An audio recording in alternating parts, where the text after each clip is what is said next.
নমস্কাৰ সকলোকে স্বাগতম জনাইছোঁ মোৰ চেনেললৈ। আজি মই এটা সৰু বুলি কৈছোঁ আৰু এটা খবৰ আনিছোঁহি। এই খবৰটোকে আপোনালোকৰ মাজলৈ আজি বিলাই দিম বুলি এই ভিডিঅ'টো বনাইছোঁ বা যুগুত কৰিছোঁ। চাওক, আমাৰ যিটো সুপ্ৰিম কোৰ্ট ভাৰতৰ সুপ্ৰিম কোৰ্ট, গতিকে এই সুপ্ৰিম কোৰ্টে এটা অৰ্ডাৰ দিছে NIOS কেণ্ডিডেটবোৰৰ ওপৰত, মানে যিবিলাকে 18 মহীয়া DLED কৰিছিলে NIOSৰ অধীনত, তেওঁলোকৰ মানে ওপৰতে আৰু যিটো অৰ্ডাৰ, এই অৰ্ডাৰটো এতিয়া প্ৰথমতে আমি জানিব লাগিব যিটো অৰ্ডাৰ বা এই যিটো এই কেছটো কেনেকৈ হেৰিত গৈ পালে সুপ্ৰিম কোৰ্ট। চাওক, আপোনালোকে গম পায়, মই আগতেও ভিডিঅ' বনাই আপোনালোকক জনাই দিছিলোঁ যে আমাৰ অসমত যোৱা বছৰ আৰু এই বছৰো ক'বলৈ গ'লে, মই যোৱা বছৰটো বিশেষকৈ কৈছোঁ, যোৱা বছৰ 2024 চনৰ জানুৱাৰী মাহত LPUPৰ বাবে আবেদন হৈছিলে। গতিকে এই আবেদন হোৱাত বা এই আবেদনত কিছুমান বুলি নহয় আৰু ক'বলৈ গ'লে, যিবিলাকে এলিজিবল, যিবিলাকৰ DLED আছে NIOSৰ, তেওঁলোকেও এপ্লাই কৰিছিলে। গতিকে তেওঁলোকে আমাৰ যিটো হাইকোৰ্টত এটা পেটিশ্যন ফাইল কৰিছিলে বা আবেদন আৰু যেনিবা এটা ৰিকুৱেষ্ট কৰিছিলে যে তেওঁলোককো যিটো চিলেকশ্যন প্ৰচিজাৰ, এই প্ৰচিজাৰত তেওঁলোকক মানে হেৰি কৰিব লাগে, মানে ইনক্লুড কৰিব লাগে আৰু তেওঁলোকক অন্তৰ্ভুক্ত কৰিব লাগে। গতিকে এইটো যিটো এইটো কেছটো একেই ক'বলৈ গ'লে, কিছুমান NIOS কেণ্ডিডেট তেওঁলোকে হাইকোৰ্টৰ পৰা, মানে গুৱাহাটী হাইকোৰ্টৰ পৰা হেৰিলৈকে সুপ্ৰিম কোৰ্টলৈকে ট্ৰান্সফাৰ কৰি লৈ গ'ল, মানে এই যিটো এই কেছটো। এতিয়া এটা কথা সেইটোকো জনাই দিওঁ আপোনালোকক, এই সুপ্ৰিম কোৰ্টত যিটো কেছ লৈ যোৱা হৈছিলে, এতিয়া এই সুপ্ৰিম কোৰ্টৰ কেছত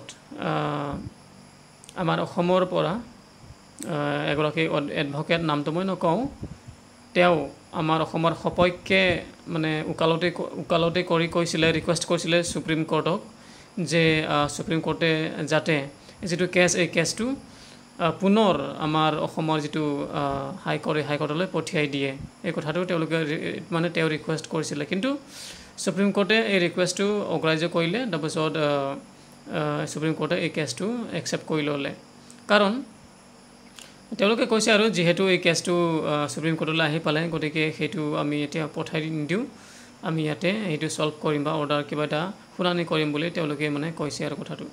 এতিয়া অৰ্ডাৰটো কি হ'ল, চাওক, অৰ্ডাৰটো কি হ'ল, এইটো যদি সি জানিব যদি সি জানিব বিচাৰিছে, তেতিয়াহ'লে আমি একেবাৰে তলত যাব লাগিব।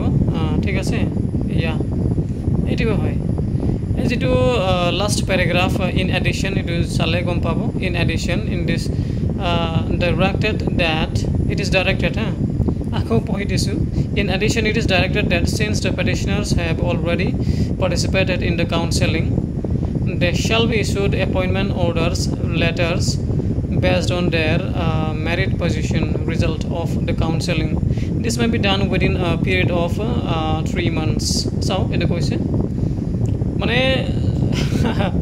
আপোনালোকে এটা কথাটো গম পায়েই যে আমাৰ অসমৰ মুখ্যমন্ত্ৰীয়েও কৈছে যে যিটো LPUPৰ যিটো এপইণ্টমেণ্ট, সেই এপইণ্টমেণ্টটো অক্টোবৰ আগে বা অক্টোবৰলৈকে হৈ যাব বুলি কৈছে। গতিকে এতিয়ালৈকে যদি আপোনালোকে হিচাপ কৰে, এতিয়া কিমান, জুন, জুলাই, আগষ্ট বা ছেপ্টেম্বৰ, মেক্সিমাম ছেপ্টেম্বৰ আগতে যেনিবা সেইটো হ'ব বুলি মানে তেওঁ কৈছিলে কথাটো। গতিকে সুপ্ৰিম কোৰ্টে এইটোকে ক'লে। এতিয়া চাওক, যিবিলাকে পেটিশ্যনাৰবিলাকে পেটিশ্যন ফাইল কৰিলে সুপ্ৰিম কোৰ্টত, মানে কেছটো ট্ৰান্সফাৰ লোৱাটো কৈছোঁ আৰু ট্ৰান্সফাৰ যিটো লৈ গ'ল, এই কেছৰ সন্দৰ্ভতে মানে NIOS কেণ্ডিডেটবোৰৰ সপক্ষে এটা জাজমেণ্ট বা অৰ্ডাৰ দিছে আৰু ক'বলৈ গ'লে, যে তেওঁলোকক কৰিব লাগে,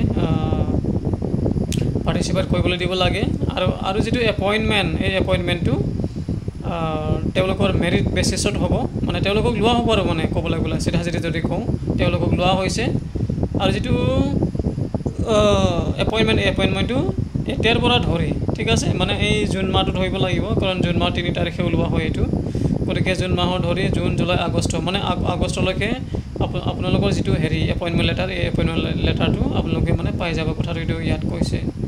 গতিকে চাওক, আকৌ এটা কথাটো আপোনালোকে জনাই দিওঁ, ইয়াত সকলো NIOS কেণ্ডিডেট বুলি কোৱা নাই, মানে যিবিলাকে পেটিশ্যন ফাইল কৰিছে ক'বলৈ গ'লে, তেওঁলোকেহে পাব যেন লাগিছে দেই। মই সেইটো আপোনালোকক মানে চিয়'ৰ হৈ কোৱা নাই কথাটো, হ'ব পাৰে সকলো এনআৰএছ কেণ্ডিডেট যিবিলাকে এপ্লাই কৰিলে তেওঁলোকেও চাগে অন্তৰ্ভুক্ত হ'ব চাগে তেওঁলোকৰ নামো গতিকে এইটোৱে আছিলে যিটো কেছ আচল কেছটো ক'বলৈ গ'লে গতিকে সেইটোকে